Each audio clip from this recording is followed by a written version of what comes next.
Bonjour chers auditeurs. Bienvenue sur votre chaîne. Voici le résumé de la leçon 3 de l'école du sabbat pour le troisième trimestre de l'année 2025. N'oubliez pas de vous abonner et de cliquer sur l'icône « J'aime » pour soutenir notre mission d'enseignement de la Bible à travers le monde. Le titre de cette leçon, un début difficile. Le texte à mémoriser se trouve dans le livre de l'Exode, chapitre 5, versets 1 et 2. Moïse et Aaron se rendirent ensuite auprès de Pharaon et lui dirent, « Ainsi parle le Seigneur, le Dieu d'Israël, laisse partir mon peuple, afin qu'il célèbre une fête en mon honneur dans le désert. » Et Pharaon répondit, « Qui est l'Éternel, pour que j'obéisse à sa voix et que je laisse partir Israël? Je ne connais pas l'Éternel, et je ne laisserai pas partir Israël. » À la fin de cette leçon, vous entendrez le chant lié à ce verset. Chers auditeurs, la leçon de cette semaine explore le début décourageant de la mission de Moïse visant à délivrer Israël de l'esclavage égyptien. Malgré l'appel et les promesses claires de Dieu, les choses dégénèrent au début.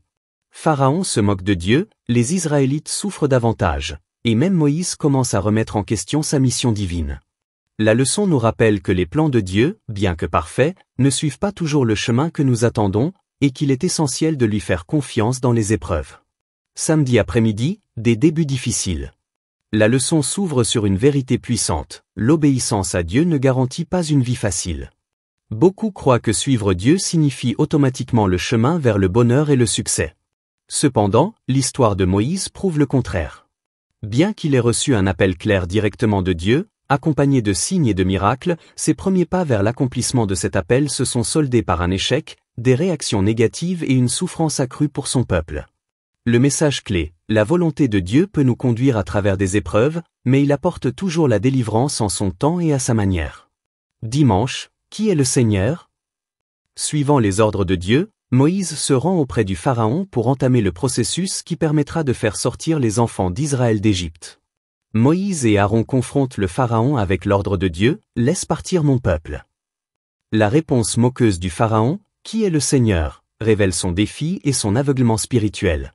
Non seulement il refuse la demande de Dieu, mais il remet également en question son autorité. L'attitude du Pharaon reflète une mentalité ancienne mais toujours courante, rejeter Dieu au profit de l'orgueil humain, du pouvoir ou de l'autonomie. L'Égypte devient ici le symbole d'une rébellion ouverte contre Dieu, un thème récurrent dans les Écritures. Ce moment donne le ton de la bataille spirituelle à venir, la souveraineté de Dieu contre l'arrogance humaine. Le défi n'est pas seulement politique, mais profondément théologique. Qui détient véritablement l'autorité sur la vie et les nations? Lundi, un début difficile. Même si Moïse devait savoir dès le début que la tâche que le Seigneur lui avait confiée ne serait pas facile, il n'avait probablement aucune idée de ce qui l'attendait. Après des débuts encourageants avec les anciens d'Israël qui croyaient en Dieu et l'adoraient, la mission de Moïse semble s'effondrer. Le Pharaon répond à la demande de Dieu en punissant les Israélites en leur retirant la paille nécessaire à la fabrication des briques, tout en exigeant le même rythme de production. Les souffrances du peuple s'intensifient et ses espoirs sont anéantis. Les surveillants hébreux confrontent Moïse et Aaron avec colère, en disant « Que le Seigneur vous juge ». Moïse est pris entre un pharaon oppressif et un peuple désabusé. Cet épisode nous montre comment suivre l'appel de Dieu peut aggraver la situation avant qu'elle ne s'améliore. La fidélité conduit souvent à traverser une période d'incompréhension, d'opposition et d'attente déçue. Chers auditeurs, quelles sont les meilleures façons dont vous et d'autres pourriez traiter avec les dirigeants de l'église locale lorsque des désaccords surgissent, comme c'est inévitablement le cas? Leçon du mardi, le jeu divin. Découragé, Moïse se plaint à Dieu, « Pourquoi m'as-tu envoyé? Les choses n'ont fait qu'empirer. » Dieu lui répond en le rassurant et en lui faisant des promesses puissantes fondées sur son identité, « Je suis le Seigneur. » Il rappelle à Moïse l'alliance conclue avec Abraham, Isaac et Jacob, et réaffirme son intention de sauver Israël. Dieu énonce 4 promesses fondamentales. Je vous ferai sortir de l'oppression égyptienne. Je vous libérerai de l'esclavage. Je vous rachèterai par des actes puissants. Je vous prendrai pour mon peuple et je serai votre Dieu. Ces 4 actions divines garantissent et rétablissent sa relation avec son peuple. Dieu est le sujet de toutes ces activités, et les Israélites sont les bénéficiaires de tous ces avantages et de toute cette grâce. Dieu offre ces dons gratuitement, par amour, il l'a fait alors, pour eux, et il le fait maintenant, pour nous aussi. Ces actions présentent l'Exode non seulement comme une libération politique, mais aussi comme une restauration relationnelle. Dieu rétablit Israël comme son peuple d'alliance. La répétition du « souligne l'initiative de Dieu. Il n'est pas distant ou indifférent, mais il est présent, actif et fidèle. Leçon du mercredi, lèvres incirconcises. Malgré les paroles encourageantes de Dieu, les Israélites ne parviennent pas à retrouver l'espoir. Leurs souffrances ont émoussé leur foi. Ils n'écoutent pas Moïse. Ce rejet est profondément décourageant pour Moïse, qui doute déjà de ses capacités d'orateur.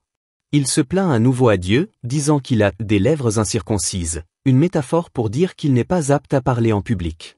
Cette lutte émotionnelle est compréhensible.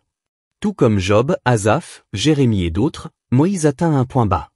La leçon souligne qu'il est normal d'exprimer sa frustration et même de remettre Dieu en question, à condition de le faire avec foi et soumission. Le psalmiste Asaph, qui luttait avec ces questions concernant la prospérité des méchants et la souffrance des justes.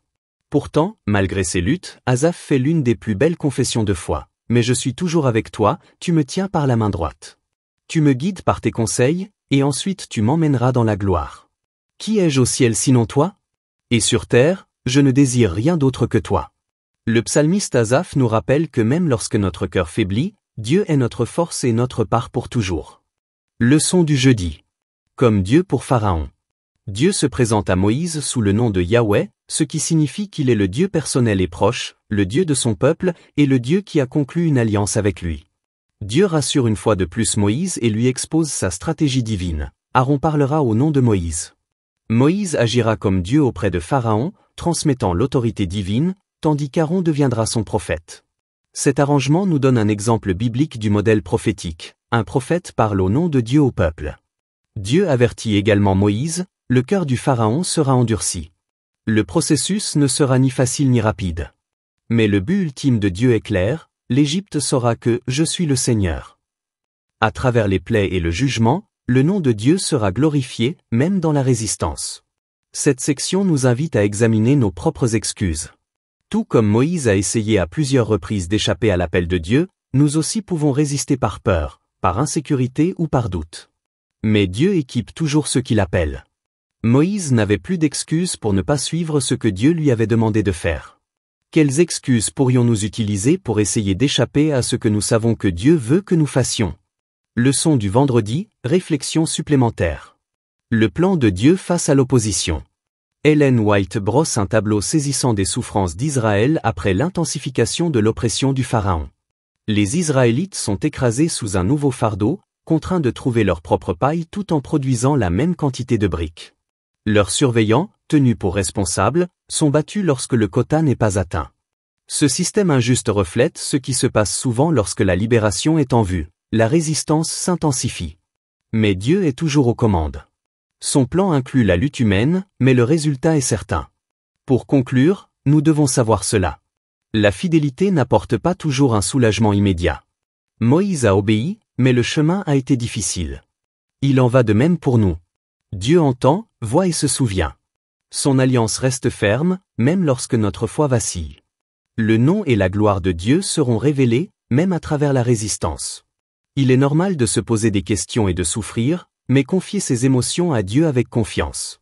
Dieu équipe ceux qui l'appellent. Comme Moïse, nous pouvons nous sentir inadéquats, mais Dieu comble nos lacunes. La délivrance prend du temps. Dieu œuvre à travers un processus, pas seulement un événement.